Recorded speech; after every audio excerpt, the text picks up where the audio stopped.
So, Stranger Things is finally over. I'll probably never watch it again, except for maybe season 1. Stop messing with the green screen. I love you. Stop it.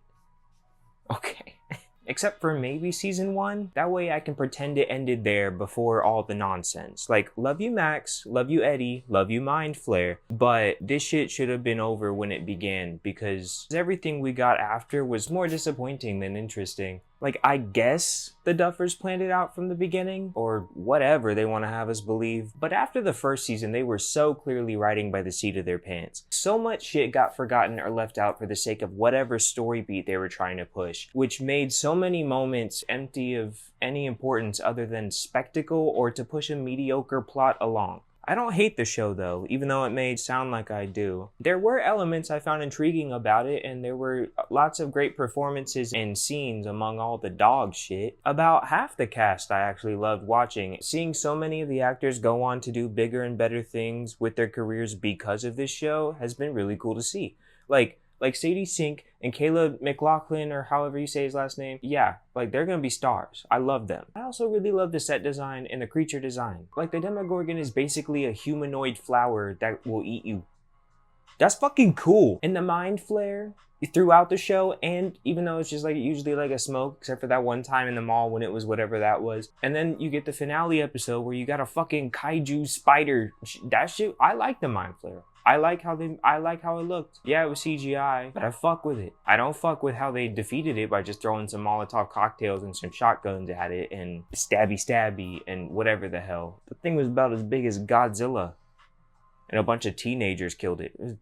Anyway, I liked how it looked though. Also, as someone who has a loose grasp on Dungeons and Dragons, I really liked the references that they made to the game, as well as how they would use the mechanics of it all, or elements of the game, in order to explain the events that were happening around them. It just made it easier for the nerd in me to understand what was happening when the Duffers themselves felt like it didn't really know what they were writing. But they did sometimes, but also didn't. The hit points reference in the finale got a chuckle out of me, I will admit. The Upside Down always felt darkly atmospheric, and anytime anyone was in there, my eyes were glued to the screen. It was the red lightning, the creepy vibes of everything existing, but there's no people there. Like, I love it. But the season 5 reveal of the Abyss, or whatever it is they called it, that wasn't very interesting. It just looked like Mars, but yellow. It should have been a planet full of mind flares and demogorgons. Well, it was in that one scene flashback when he first went there, but that shit should have been swarming with them. It was just empty. Like, that shit was a letdown. But the Upside Down,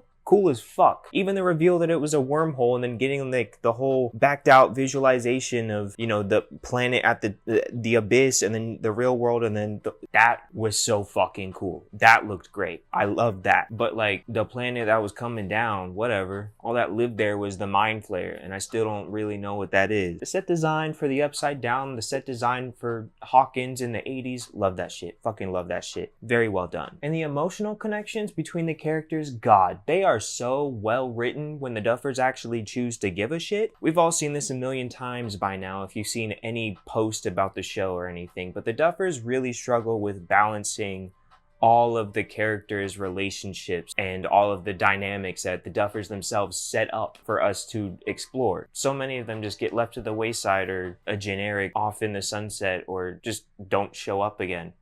Shout out Argyle.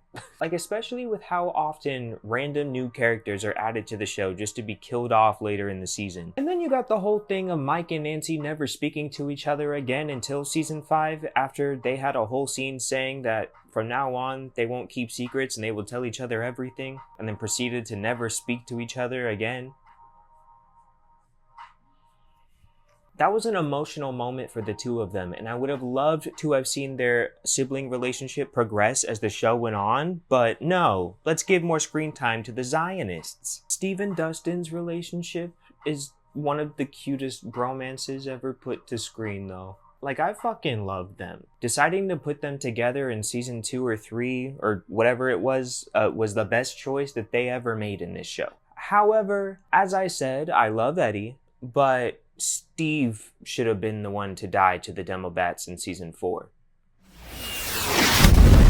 Yeah, I would have sucked for Dustin and Nancy and Robin and possibly Jonathan, which not only could have raised the emotional stakes of the show, it could have been the first step in telling the audience that people in the main cast can and will die in the show going forward. Which brings me to my next point. The plot armor in this show is worse than a Star Wars or a fucking Marvel movie. Like, I don't know of any other show where the audience wanted characters to die and they never did. Like, imagine if we went into season 5 with Hopper having actually died in that Russian explosion, prison, whatever thing. Instead of Eddie dying, it was Steve, and then Max is still in her little coma. Imagine all the stakes there. We got 2 people dead and one person that everybody loves is asleep. Everybody would be so fucking motivated to get this shit over with, and the stakes for closing the gate to the Upside Down would be at its highest in this last season. But no, only faceless extras and people we just met or forgot about get to die in this horror mystery series. Oh, you thought a main character is about to die?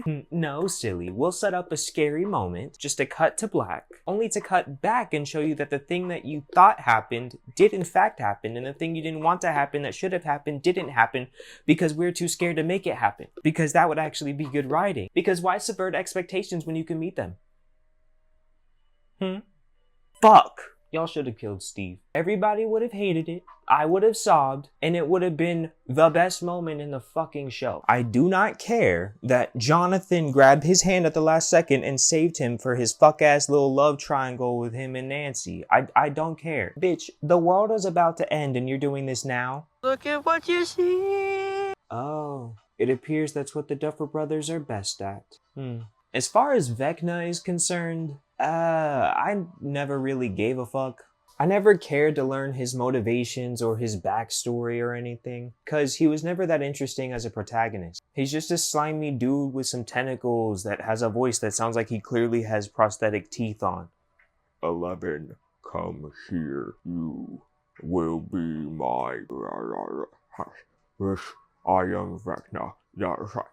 Like, the series was always more interesting when it was just like a Demogorgon or a Demodog or just a Mind Flare. You know, some monster that just seems so impossible for these kids and these teenagers to fight against. When it just became a guy that originated L's powers and like originally opened the gate to the Upside Down, I always figured they'd take a generic supervillain route with him, and they did. The finale just revealed his whole origin to be a rock that he found in some briefcase. Like, where the fuck did that rock come from? Finally, a question worth asking, but it's the finale, so fuck me, I guess. Oh wait, they're making a spin-off that'll explore all of that. Like, I give a fuck to watch another show set in another decade without the characters I care about, without the Upside Down or anything related to the show except for that rock in a briefcase that gave a kid powers. You know, a show without the Upside Down characters I care about and a question that they'll probably take another 10 years to barely answer. Yeah, no thanks. That one will only last one season, I'll tell you that right now. And as far as the finale goes, you'd think they'd have good endings for these characters planned out by now, right? Hell, you'd think they'd actually want to conclude the multiple stories that they've introduced throughout the years. No. What are you, crazy? The Duffers would never do that. One of their fucking actors had to tell them to write a scene because the way they concluded a story didn't sit right with them. Actually a scene in episode 8 that wasn't written that I was like, we didn't close this story well enough. And I told the Duffers to say something, and they did write in like a little scene to close the storyline. And then the scenes they did include to wrap shit up just felt like generic, off in the sunset conclusions. And I feel like for some characters, we want that, and then other characters should have been sacrificed to give those characters the ability to, you know? 11's ending was shit. I've seen some people talk about how it's like actually up for interpretation, and it's just like, you know, an optimistic future that Mike is having for everybody, but like, that's dumb. If it's just like, oh, it leaves it up for the audience to interpret how the characters went off. I don't want that, because now you're ending it without having the burden of actually definitively giving you an ending. Fucking lazy as shit. So while some people choose to leave it into that interpretation, I choose to believe that what we saw happen to 11 did happen. I hate that. Two. I did tear up when they sat around the D&D table and Mike was saying everything. But also, why the fuck, if she actually went off on her own, why the fuck is a girl that barely knows anything about the world on a cliffside in bloody Ireland? I wouldn't have minded if they kept Eleven alive if they didn't show it. They should have ended it with Hopper going out in the woods to that little box and leaving some fucking Eggo waffles in it again. And the last bag that he left or whatever it is, they're gone. And in its place is Sarah's bracelet. That tells the audience that she's still alive, but everybody went their separate ways. And it provides an emotional connection, like, not to take away from the scene that they did have where she gives him back Sarah's bracelet, but it's like, that scene would have been more powerful for Elle's story and Hopper's at the same time. And you would have said so much without even needing a line of dialogue. But no, she went to fucking Ireland and Mike made up a story.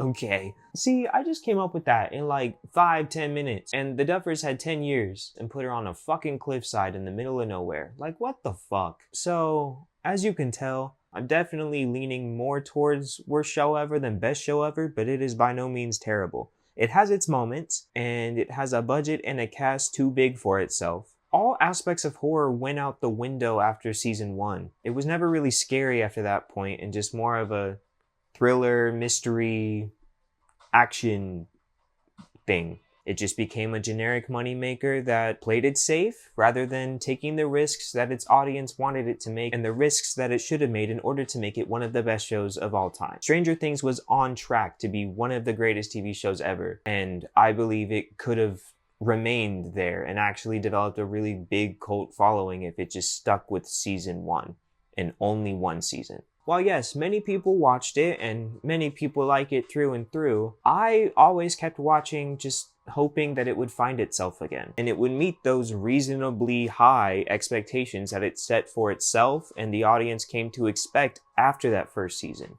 It never did. It's one of those shows that should have ended after season 1 and it could have been a cult classic. However, it is what it is. So long, Stranger Things. What a ride. If you made it this far in the video, thank you for watching. Consider leaving a like and subscribing. If there's something you want to see me review or whatever, leave it in the comments below and I'll check it out. Yeah, okay, that's it. I'll see you on the next one. Thanks again for watching. Thanks again for watching. Bye. Okay, girl, we did it.